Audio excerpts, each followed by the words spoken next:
Expression ക്യൂനിൻ്റെ പുതിയൊരു വീഡിയോയിലേക്ക് എല്ലാവർക്കും സ്വാഗതം. അപ്പോൾ നാളെ ആറ്റുകാൽ പൊങ്കാലയൊക്കെ അല്ലേ. ഇപ്രാവശ്യം നമ്മൾ വീട്ടിലാണ് ഇടുന്നത്.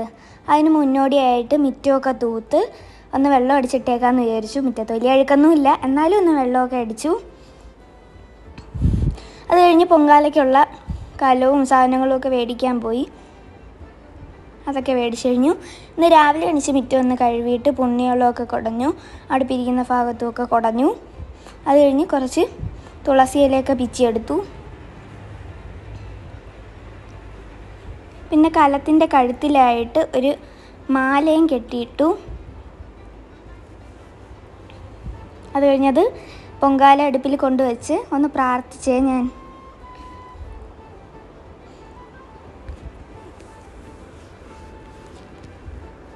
അത് കഴിഞ്ഞ് കലത്തിൽ ചന്ദനം തേച്ച് കൊടുക്കുവാണേ. 3 സൈഡിലായിട്ടാണ് തേച്ച് കൊടുക്കുന്നത്.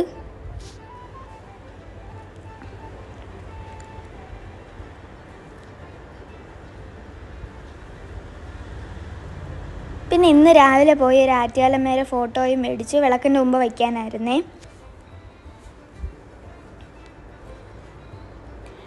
നമ്മൾ ആറ്റുകാലത്തെ ലൈവ് കണ്ടുകൊണ്ടിരിക്കുകയായിരുന്നു. ഒരു 10-10:15 ആയപ്പോഴത്തേക്കും അവിടെ വിളക്ക് കൊളുത്തിയ സമയത്ത് തന്നെ നമ്മളിവിടെയും വിളക്കൊക്കെ കൊളുത്തി.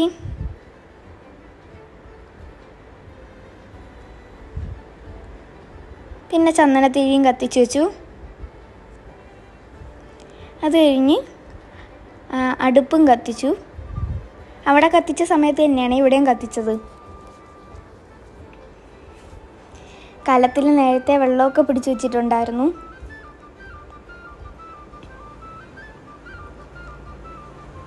പ്രാവശ്യം അരി ഇടുന്നത് ഞാനാണ്.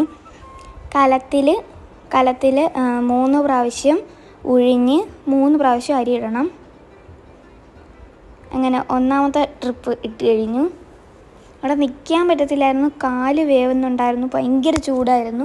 ഇടയ്ക്ക് വെള്ളമൊക്കെ ഒഴിച്ചുകൊണ്ടെന്നൊക്കെയാണ് ചെയ്തത്. അങ്ങനെ 2ാമത്തെ പ്രാവശ്യവും ഇട്ട് കഴിഞ്ഞു.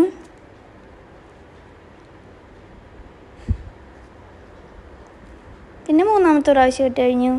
ഇങ്ങനെ ഫുൾ അരി ഇട്ട് കഴിഞ്ഞു. അപ്പോഴത്തേക്കും തിളച്ചു തുടങ്ങിയിട്ടുണ്ടായിരുന്നേ.